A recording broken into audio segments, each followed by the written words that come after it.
Hi, and welcome back to the Citizen Channel. You're all staying safe and well. The sun's out, so it can't be too bad. But yeah, about another 10 minutes from now, it'll probably pouring down. Right, guys, we're going to carry on with the Benjamin Mendy Louis Saha Maturi trial. We've finally got to day 30, a couple of days break. We'll explain that in a moment. This is from the 27th of October 2022. So please, if you are new to the channel, it's all things City past, present, forever, the good, the bad, and the ugly, unfortunately. But hope you can join me. Push that subscribe button as well if you can, and join the Citizen channel. It'd be great to have you on board. Let us know. Spread the word, please, and all your comments are very, very welcome.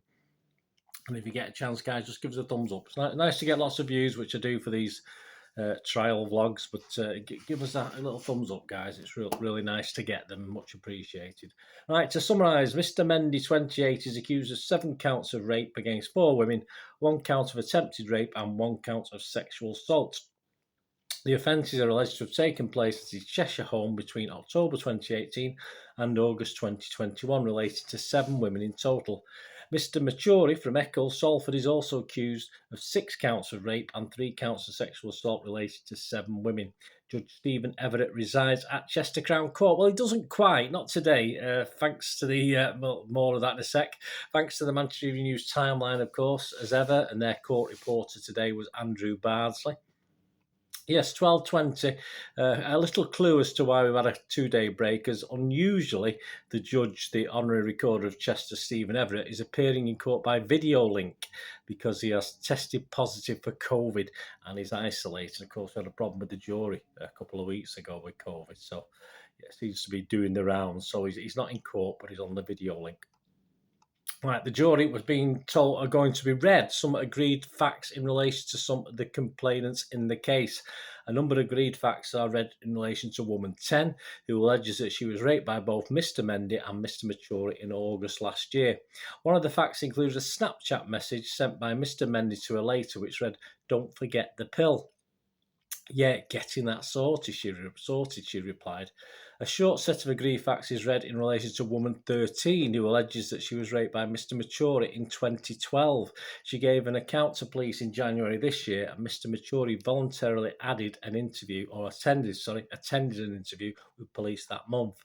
Here are some more of the agreed facts in relation to woman 10, who alleges that she was raped by both Mr. Mendy and Mr. Matturie in August of last year. Jury here that woman 10's mother called police after she had spoken with her daughter over the phone. Police logs recorded that woman 10 alleged that she had been raped by 2 men who forced themselves on her. Officers later attended her home and she told them that she didn't say yes or no, but she and Benjamin Mendy had sex. She initially told police that she didn't want to make a formal complaint, the jury are told. Woman 10 later attended at St Mary's Hospital in Manchester and was examined by a doctor. She told police she had taken about half a gram of cocaine at around 3 a.m. on the night of the alleged attack, and that she drank half a bottle or a bottle of champagne and 5 vodka shots. She alleged that she'd been raped orally and vaginally by Mr. Mendy and vaginally by Mr. Matturie. An examination of woman 10 didn't find an injury to her mouth or genital area. Reading out the agreed facts, prosecutor Timothy Craig, KC, said the absence of injuries would neither confirm or refute the allegations. Jury are also told that woman 10 made 5 calls to Manchester City Football Club on the day after the alleged attack. Jurors are also read agreed facts in relation to woman 12, who alleges she was sexually assaulted by Mr. Matturie in 2016. She previously told the jury she had attended a party at a flat in Salford where Mr. Mendy and Mr. Matturie were present when a woman was screaming her head off and claiming she'd been raped. They heard that there is no suggestion of sexual impropriety or misconduct by Benjamin Mendy or Louis Saha Matturie in relation to the incident, and no allegations were made to police. The jury also heard that when questioned about the allegation made by woman 10, Mr. Matturie said, "I don't understand why these people wait until this time. If they want to make their money, they have to make it quick." The jury now hearing agreed facts in relation to woman 9, who alleges she was raped and sexually assaulted by Mr. Matturie in April of last year. They are being told about a series of messages between woman 9 and a friend. Woman 9 claims that Mr. Matturie pretended to be someone else while having sex with her.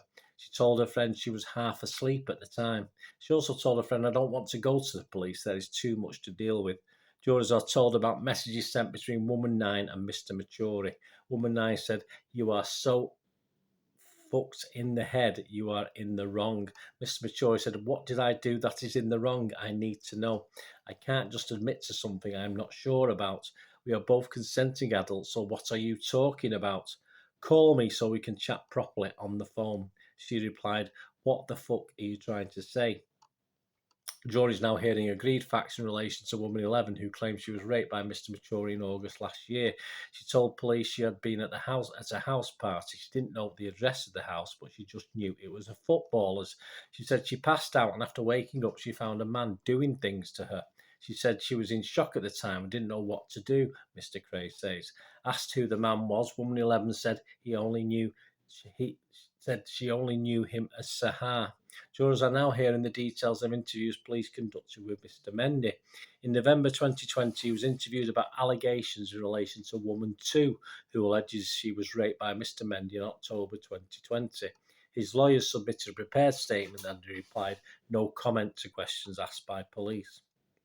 Mr. Cray reads out the statement. Mr. Mendy says he was at a nightclub with some friends, including Mr. Maturi, and was dancing with a couple of girls. He said he invited some girls back to his house, as did Mr. Maturi. They were in the pool area, and one of the women invited by Mr. Maturi took a video of his house, the statement said. The woman was the woman who later accused Mr. Mendy of rape. Mr. Mendy said he asked her to delete the video, and she gave him her phone to delete it. He said a photo of her with no clothes on came up on the screen. She said she had more photos like that, and we agreed to go upstairs to my bedroom so she could show me more, Mr. Mendy said in the statement. Mr. Mendy said he opened his bedroom using a keypad code, which can be unlocked from the inside by using a door handle in the usual way. She could have left at any time, Mr. Mendy said.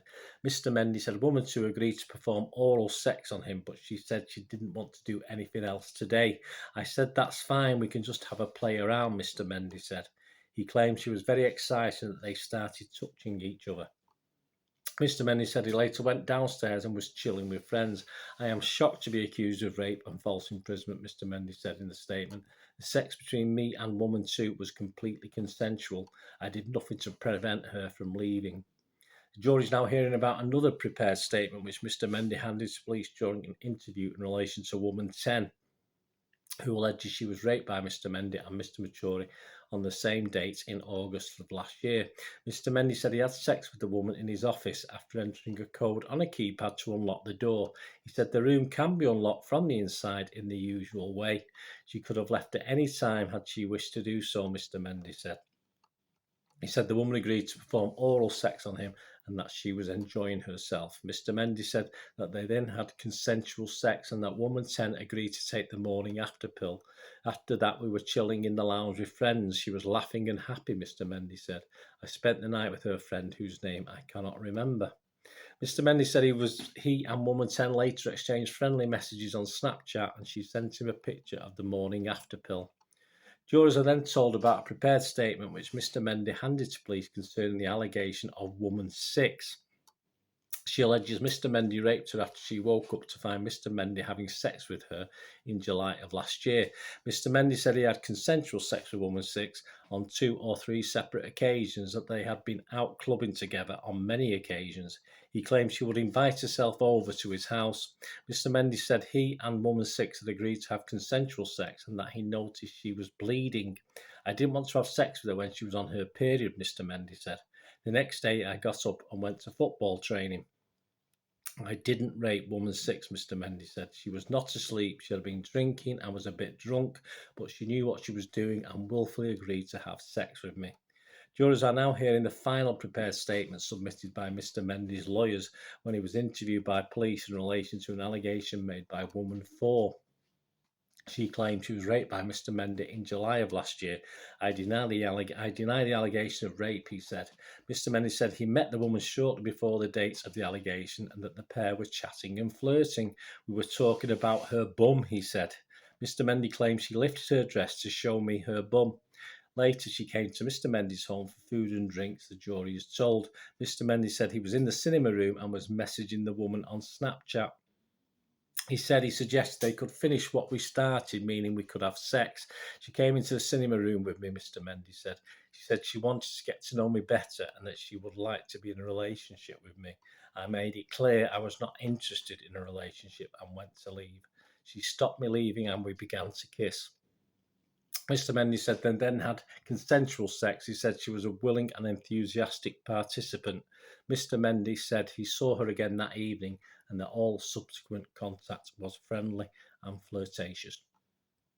That's 3:49 p.m. The trial adjourned for the day, and hopefully it will continue tomorrow. So please join me again. Leave us your comments. It'd be great to hear from you.